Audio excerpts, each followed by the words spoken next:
So we'll call this meeting to order, and I'll ask Chaplain Toledano to get us started, if you would, please. Yeah.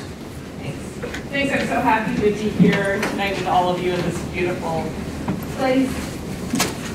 So let's just take a moment to pause, take a breath, and invite God to join us this evening. Spirit of love, as we embark on the season of light and celebration in this bright, shiny, and colorful new space, a place that inspires us to think in bold and creative ways, let this be a threshold moment that invites each of us to be open to the brilliance of your vision and the illumination of your wisdom. Let us never lose sight of the childlike wonder and joy at the miracle that is life, or of the healing work that you have called each of us to do for your people and your world. Let us remember tonight all those who are walking in darkness, those who are in pain, experiencing loss or sadness of any kind. We lift them up, Lord, to your healing tenderness. God, may your holy presence guide the men and women of this board and all those who are working together for the good of Erlanger Health System. Amen. Amen. Amen. Very much. Everyone should have received, and we'll have a hard copy of today's agenda in front of them. If we have any adjustments or anything that's missing, please, when appropriate, bring it to our attention. We have a room full of special guests, so I'm not going to try and list everyone here. We have a few that are going to be called out specifically by some of the board members here in just a second, but I would thank everyone for joining us tonight, and all of our online viewers that are with us as well. Three of them. Hi, Mom. And with that, I will turn it over to Linda to introduce our first special guest from Operations Home. Okay, well, first, before we do that, November is always a really significant month for Erlanger and for the Erlanger trustees, the staff, and those that we serve, and that's because November is Veterans Month. And I'm really excited tonight. I know probably all of you know Molly Cooper, but Molly, if you would stand up. Molly is our coordinator of Veterans Affairs, and I want all of you to look at her, smile at her.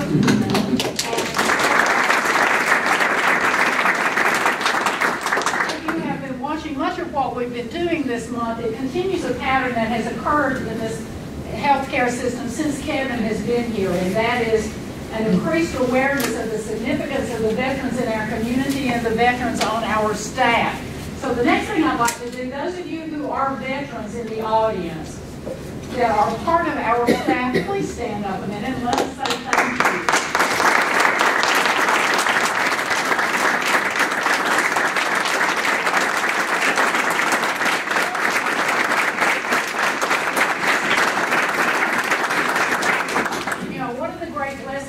As a public hospital is that we are involved in a community where we are daily changing lives and changing communities, and those who did it first for us in that community are our veterans who have served, and we are honored to work alongside you every day, and I mean that sincerely on behalf of the entire board. So thank you for being here tonight. Thank you for everything that you do to serve this community and to make Erlanger the incredible institution that it is, that we're also proud to be a part of, and we wouldn't be able to do it without you. I suppose in my mind every day is Veterans Day, but at least in November we take a moment to remind ourselves to say thank you. And in having said that, I'd like to introduce you to another veteran who is in our midst tonight, who has a special relationship, he and those he works with our Erlanger community, and that's Lieutenant Colonel Hugh Ennick, who is here. He is the commander of the JROTC forces at Red Bank High School. Red Bank's JROTC program is a partner of ours in many different things that are ongoing, and may I introduce you, Lieutenant Colonel Ennis, and he is joined by three of the top commanders from the unit.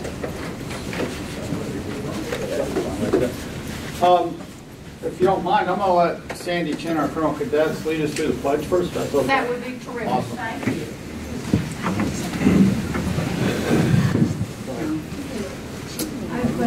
allegiance to the flag of the United States of America and to the republic for which it stands, one nation, under God, indivisible, with liberty and justice for all. Thank you. Thank you. I just want to thank the hospital here, everyone, for helping with our etiquette seminar for the second year in a row. So this is a memento for you guys to have. The students are with us, and that I can't tell you how far it goes for a scholarship interview. The etiquette seminar, real quick, is an all-day event. I have Margaret Ann Pritchard from Nashville Management Protocol. She takes you through meet and greet skills, how to interview while at a formal dining setting, power words, and then we all actually take them through a 4-course meal too. So she walks them through that. So I want to say thank you for that, because giving back to the community in that way, they go forward, and it's going to be a great thing. That payback is fantastic. We have Tanisha Montgomery, who's our battalion commander. I always brag on him. 23 ACT, and your number 5 in the class of 170 some. 198. Is it? Okay. Albiana, 28 ACT, and number 8, and Sandy Chin, 29, super score 30, and number 1 in our class. These are just the leaders for our ROTC. They're leaders throughout the state.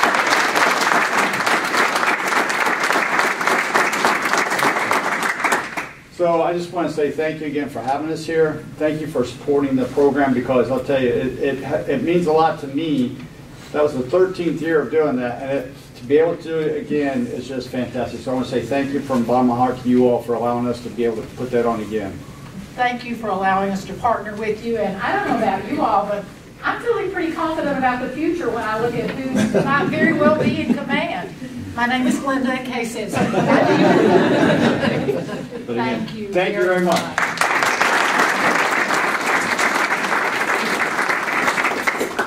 The other thing that we wanted to do tonight, and I don't know how many of you are familiar with Operation Song Chattanooga, and with the work that Bobby Standifer and a group of really committed volunteers are doing, but it's something that's very near and dear to the hearts of many of us that are here in the room and those of us in the community. You know, for those who have served in combat, who have served in ways that it's hard for us to imagine, in many cases the war isn't over for those people. You know, for those men and women who have served, and coming to terms, coming out of the military and immediately transitioning back into a civilian life sometimes is difficult. And they often bring with them memories that they have to figure out some way to process, or it impacts the rest of their lives. It impacts their families, it impacts their community. What Operation Song Chattanooga does is pair veterans with highly skilled and talented songwriters who help them put those feelings into words, because once you can speak about those things that awaken you in the middle of the night, those things that give you pause, you can begin to deal with them in a much better way. And the unbelievable work that Operation Song Chattanooga is doing, I'm inadequate to explain it to you, but I can tell you I am in awe of what they're doing. I am in awe of those who are helping our veterans, some of them themselves veterans, to be able, whether it's family members of the fallen side or those who have just recently returned from combat, or as we were talking before the meeting, a World War II veteran who is in his 90s, to be able to put those memories into words, to be able to talk about what he or she experienced. So I'd like to turn the meeting over to our guest songwriters who are here, and they have a presentation for you. And I think when they're finished, you will join me in sort of holding your breath and saying, God bless this nation and God bless those who have served in our state. Thank you for having us here today. Jed, thank you for inviting me. I'm Don Goodman. Since 1971, I've made my living writing songs in Nashville. This is Steve Dean. Steve's been there 30 years. I've been there 40. 70 years we've been practicing. getting ready. Didn't have any idea. God was kind. If you work hard and you got a little luck, you can have a few hits. Maybe a couple songs y'all might even recognize. But didn't know it then when we were writing those songs. This man wrote the most performed song of the last decade. I've been watching you, Dad, ain't that good? You know, I wrote Old Red's Blake Shelton. I mean, Old Red for Blake Shelton, and, you know, we got lucky. But God's been good to us. But I'm telling you what, I just wrote with an 8-year-old girl. Her dad did not come back from Iraq. Her song says, Mama pushed me in the swing so high, up to heaven where the angels fly. I want to go where daddies go and never die. Mama pushed me in the swing so high. You know, if you write something like that, gold record on the ball don't mean nothing. Now Bobby Sandifer, couldn't be here today. She's feeling under the weather, but she wanted me to read this to her. Bobby came down to Fort Benning, Georgia. Operation Song was doing a retreat. She saw what we do, and she said, we need that in Chattanooga. So she came back. Bobby and Sylvia Lagoda came to see Kevin Spiegel. They told him what we were doing. Kevin got it right away. He got right on board. He gave us space at the Lifestyle Center. 4 years now. Over 100 veterans, all of the fallen five family members, children, World War II. Every battle or conflict since World War II, we have written about. It's such an honor and such a pleasure. It is our honor and our gift. And for you who serve back there, you will know they don't talk about it. They don't want to talk about it. They can't talk about it. It wakes them up in the middle of the night screaming. Their wives are scared to death.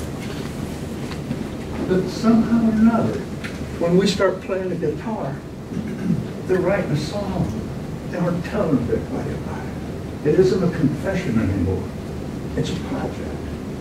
And when they start saying what they can't say, that's when the song gets written.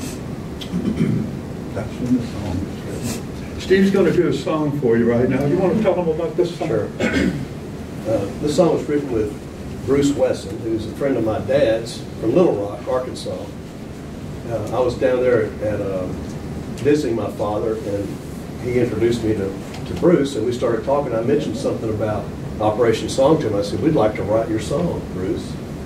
Would you like to do that? And he said, let me think about that. And so I got back to Nashville a few days later, and he called me and said, yes, I would like to write this. Bruce is a Vietnam War photographer, and he's got the same PTSDs that anybody on the front line. He was on the front lines with a camera, and he's taking photographs. And what we're going to show you tonight, and this is a first, I've never played the song live with the video, that these are his pictures on this video that he shot in Vietnam.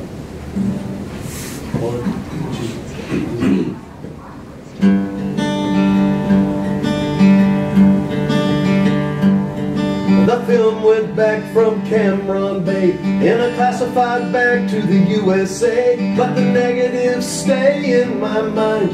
I've looked at them a million times. We shot the pictures, they shot the guns.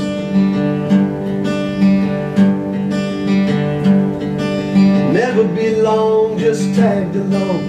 Didn't fit in, wasn't one of them. They were fighting to keep each other alive. I was a 1LT with the Nikon 35. We shot the pictures, they shot the guns.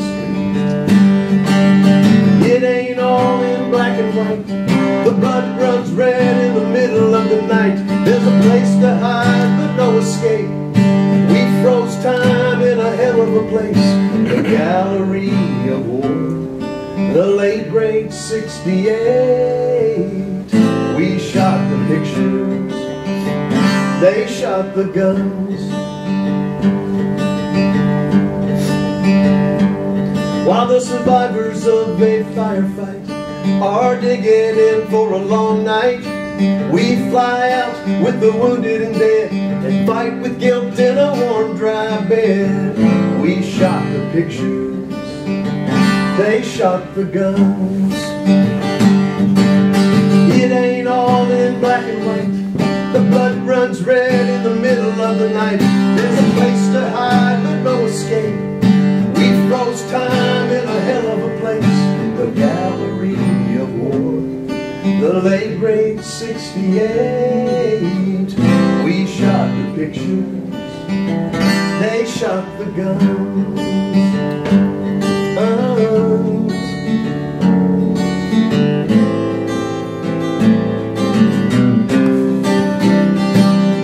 I made a deal with the prayers I pray.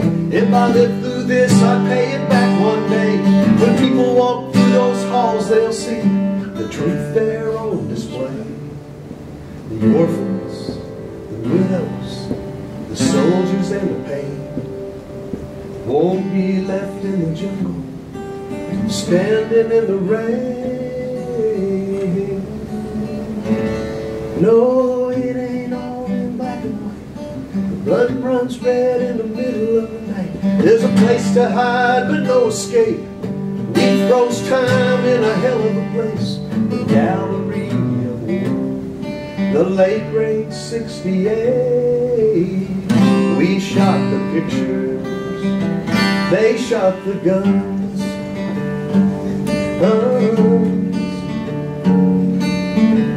We shot the pictures.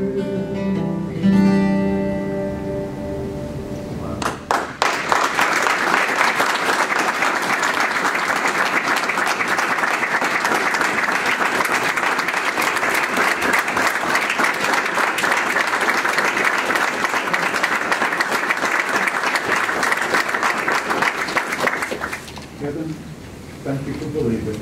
Thank you for giving us that wonderful facility. The ladies at the Lifestyle Center, they just roll the carpet out for us every Wednesday. Erlangers, thank you. The CDs. You got to see everybody. The CDs. Each of you has a CD. We have them for each of you, And those CDs, Jed said, will be in the gift shop next week if anyone would like to get them. thank you all. Thank you.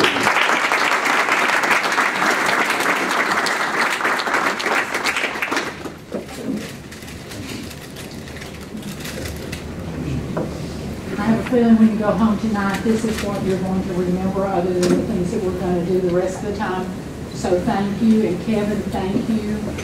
And a part of me thanks you for Sylvia Wagoda, who is one of my dearest friends, and this was the last project that she worked on before she died, succumbed to pancreatic cancer, and that's part of her legacy to this community, is that we're changing lives and healing wounds. And Thank Sylvia you. also began feeding all the patients and the families on Christmas Day. She's an amazing woman. Thank you. Thank you all. Thank you.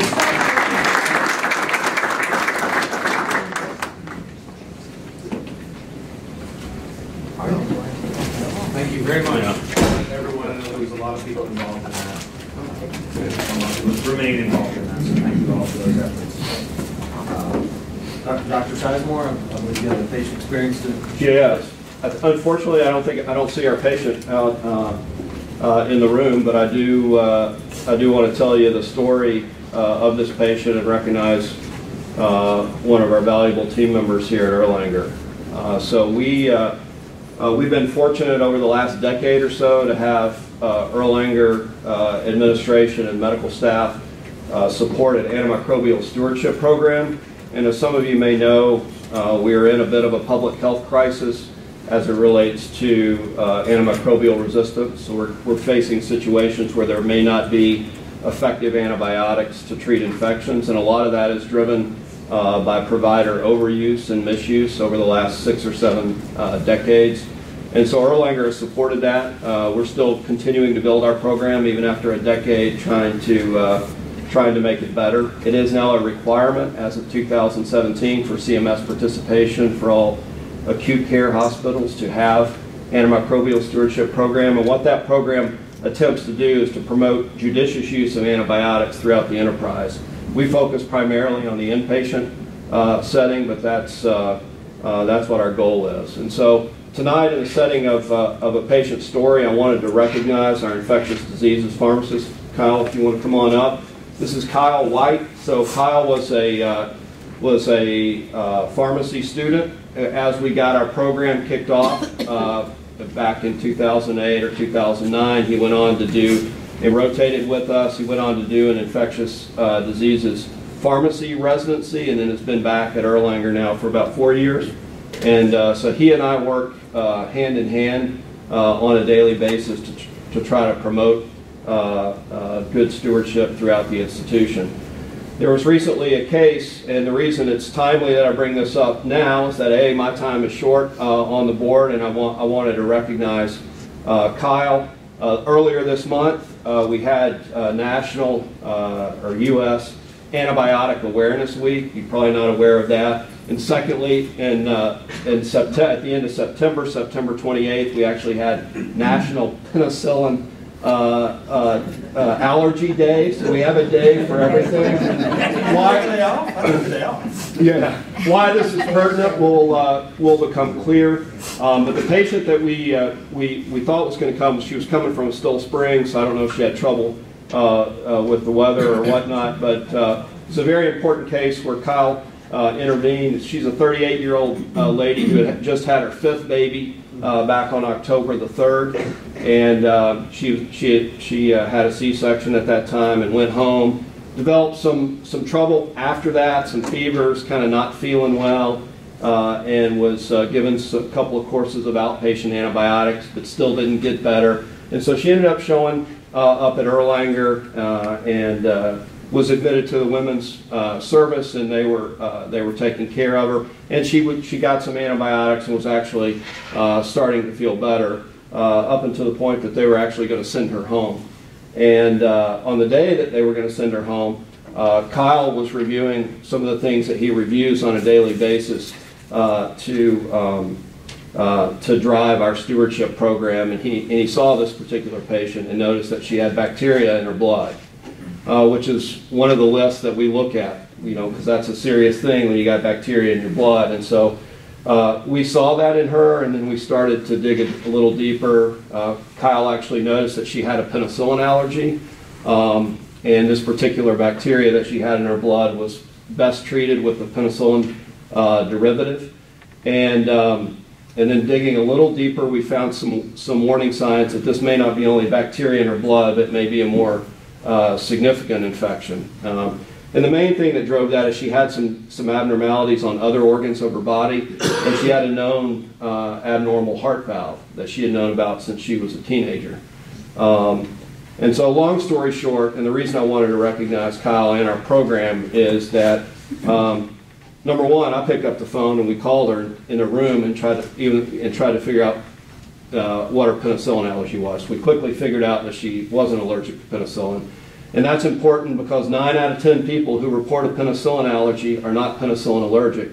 And that allergy in and of itself, if not investigated, is associated with poor health outcomes. So that's why we actually have a penicillin allergy testing day, because it's important to raise awareness in providers that we need to investigate penicillin allergies. So we were quickly able to get rid of that. And secondly, we were able to contact the patient's primary team and become involved in her care. So she stayed in the hospital. We were able to order some additional tests and verify that she indeed had the infection had spread to her heart valve, and it damaged her heart valve to an extent that it needed to be repaired. And so Dr. Shears was able to do that for us, and she is now continuing on her antibiotic course that she'll finish later next month. It's doing well at home with her husband and 5 children. So that's a patient experience story I wanted to share. I want to recognize and thank Kyle for the excellence that he drives and a small piece of behind-the-scenes work that we do at Erlanger every day. So thanks.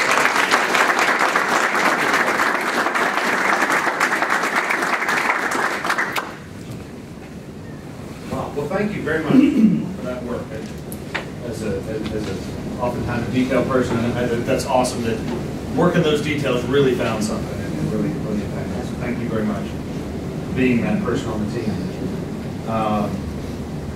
Wow, after both of those, reviewing minutes seems a little bit mundane, but we need to do it. So everyone in front of you, you will have the October 25th meeting minutes. If everyone's had a chance to review them, I will entertain a motion to enter those minutes into the permanent record. Justin, please let us. Motion. Motion, do I have a second? Second. All in favor of approving the minutes and putting them in the permanent record? Say aye. Any opposed or abstaining? The minutes will be put in. We'll move on to committee and subcommittee reports. Mr. Haas, Budget and Finance Committee. We have no report. We didn't have no there. Mr. Griffin, the Planning Committee. Oh, we did not. Mr. Smart, Audit and Compliance. We had a meeting. Okay, no report? No report. Mr. Webb, Legal Committee. Ms. Mines, Management Board Evaluation. Did not meet. Okay. And we did have an executive committee of the board meeting, but it did not confer any reports to the broader board. Is there any other unfinished business that we did not capture in the agenda that we would like to bring forward? If not, we will move on to our next item, our election of board officers. The trustees will recall that I previously requested that Phil, our board secretary, compile nominations from each of you for the positions of chair, vice chair, and secretary of the board for next year. In accordance with bylaws and Robert's Rules of Order, the process for this year's election will be as follows. On my request, the secretary will identify all candidates for the position of chairperson. We'll then ask for any additional nominations from the floor. Upon receipt of all nominations for the position of chairperson, we will vote. We'll then follow the same process for the position of vice chair and then for the position of secretary of the board. To the extent that there are multiple candidates for any position, Kitty will take a roll call vote asking that you identify the candidate you are voting. If there is no opposition, a simple voice vote will be taken. A quorum being present here tonight, a majority vote of those in attendance will determine each position. Phil, do you have a slate of candidates for the position of chairman? Mr. Chairman, I do. For the position of chairman, the nomination is Mike Griffin. Are there any nominations from the floor? Any discussion? There being nothing further, nominations for the chair are closed, and the position is up for a vote. All in favor say aye. Aye. Opposed say nay. You can't vote on the phone. No. Whoever's calling in. The ayes have it. Mr. Secretary. Hello. Do you have a slate of candidates for the position of vice chair? Yes, Mr. Hey, Chairman. Pete, I'm in the Erlanger board meeting, and I'll call you back. I'll call you right back. Okay. Okay, thank you, Pete. Are there any nominations from the floor? Any discussion? There being nothing further, nominations for the position of vice chair are closed and the position is up for vote. All in favor say aye. Aye. Opposed, nay. Ayes have it. Mr. Secretary, do you have a slate of candidates for the position of secretary? I do, Mr. Chairman. The nomination is for the mines of secretary. Are there any other nominations from the floor? Any discussion? There being nothing further, nominations for the position of secretary are closed and the position is ready for vote. All in favor say aye. Aye. Opposed, nay. Ayes have it. I'll look at Jeff and hopefully get a nod that I've covered everything. Yes? Okay. The formal thing I have to read there. Thank you, everybody. Thank you for all of those willing to serve. I don't believe we have any informational items other than the normal that is available on request. Dr. Sizemore, do you have anything to report to Chief of Staff? Just remind the board that the medical staff will have its annual meeting next Thursday night, where we will elect our new slate of medical staff officers, as well as vote on a revision of the bylaws with a primary goal end point to incorporate the Murphy medical staff under our bylaws. Great. Dr. Shack, do you have a Dean's report for us? Yes, sir. Thank you, Mr. Chairman. I'll try to keep it really brief. We've just completed the fellowship match for the internal medicine residency for these internal medicine residents that were applying for fellowships in pulmonology, endocrinology, rheumatology, gastroenterology, and cardiology. All of those programs matched completely and filled all their positions without a problem. And so we're very proud of that. From the standpoint of the chair searches, as you know, we've completed most of them now. The only two active searches that are still underway are for orthopedic surgery and OBGYN. The OBGYN committee is meeting tomorrow to interview a candidate from outside. As you all know, Dr. Steve DePasquale is a very strong internal candidate, but we're also interviewing other outside candidates as well. And hopefully, by the end of next month, we'll have those positions assigned. Orthopedic surgery is interviewing additional candidates as well. There is no internal candidate for orthopedics, and so all of the candidates will be from outside the UT Erlanger system. But the ones that we have are all very, very good. We learned, Mr. Spiegel and I just learned on Tuesday of this week when we were in Nashville, that the state has approved funding for an addiction medicine fellowship statewide. And so we're investigating what the RRC is going to require to create a program here at Chattanooga, at Erlanger, and UT to create an addiction medicine program, since the state has recognized the severe impact of opioid addiction across the state and across the country. So we're putting that program together. It's going to take some work. We have to recruit addictionologists. We don't really have any on this campus currently. We have to put together a program with goals and objectives and a prepared program. We, the University of Tennessee, has a program in Memphis already. It's been in place for about 2 years. It was the first in the country. So we're proud of that, obviously. And we're going to not plagiarize specifically, but we're going to lean heavily on their goals and objectives to create our program. So we're working on that. We've got a committee in place to look into that. Robert Ford's leading that effort. So hopefully we'll have a bigger report to give you at our next meeting. And that is my report, Mr. Chairman. Thank you very much. I would, in conversations the past month, it's come, you and I have talked about it a little, I'd just like to personally say thank you to all of the doctors involved in all these chair searches. Mm-hmm. I know it's a lot of time, a lot of commitment. You're running out of bodies to put in front of the train a little bit, but you know, that's really important. And so I'm glad we're making progress on that. We're making a lot.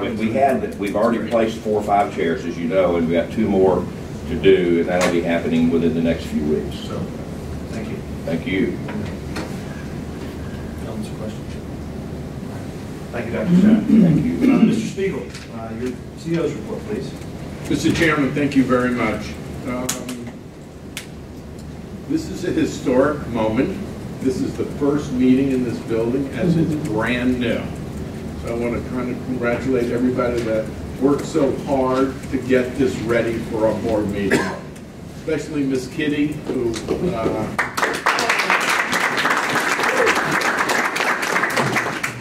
was scared the whole time, but Bruce assured her that we would be able to be in here. I am going to tell a little story about the vision. Come here, met with Dr. Court, and we walked around the Children's Hospital. And coming from Memphis and putting together the new Bonner Hospital, I said, we need to do something like that here. So teamed up with Britt Tabor, and what do? We pack our bags, go to Wall Street, and we issue a new bond that was for the East Hospital, for heart and lung, for orthopedics, and the first phase of the Children's Hospital. And this really started with a vision. A couple of really wonderful, kind people came up to me and said, "Are you okay?" Like, this has never happened before here, and that means it could never happen. And I said, no, I believe we could do this. And we set forth a path and a vision, and made a call to someone who was in the middle of building the largest children's hospital in the United States in Chicago. Ann Laurie Children's Hospital. And Bruce was that person. He is the author of the world's largest children's hospital book in its 3rd edition. And he came to Chattanooga as that project was nearing completion. And he came here and he said, this is an unbelievable community, and started off as a consultant and then migrated to a employee, and he also was in charge of the project and built the East Hospital under budget, ahead of schedule, and a beautiful, beautiful building. And we can also say the exact same thing, under budget and ahead of schedule. And the philanthropy, our goal was $28.5 million in 3 years. We exceeded it. We raised $30.5 million in 2.5 years. And I think the largest philanthropic project in Chattanooga prior to this was the aquarium, but that was basically one person's donation. This is nickels, dimes, quarters, a couple of $1 million gifts, and one real generous $5 million gift from the Kennedy family. And everybody's names who gave, how many associates and physicians gave? It was like an unbelievable number. But everybody did, buying license plates, giving money, and really coming together to make this a reality. This is a community project. This whole community, the hospital community came together, the nurses, the doctors, every employee came here. And it's coming to a ribbon cutting on December 11th at 11 a.m., and hopefully everyone will be here. A couple of people I want to introduce. Will and Kevin from McCarthy. They ran the construction project. Are they here?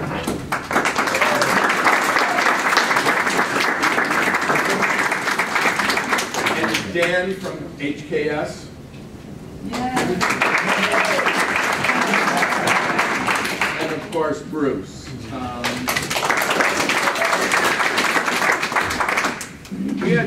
We also took a trip. I had met Bruce in a previous life in New York, and we put together the Maria Ferreri's Children's Hospital in Westchester, and we had gone to New York, did a tour of Maria Ferreri, and met with the Ferreris who are going to actually be here, who made a substantial donation to this project as well, and they will be here. And we got to see a motion picture that they did about the history of the Children's Hospital in Westchester. I got cut on the floor, so I wasn't in. Bruce is in it.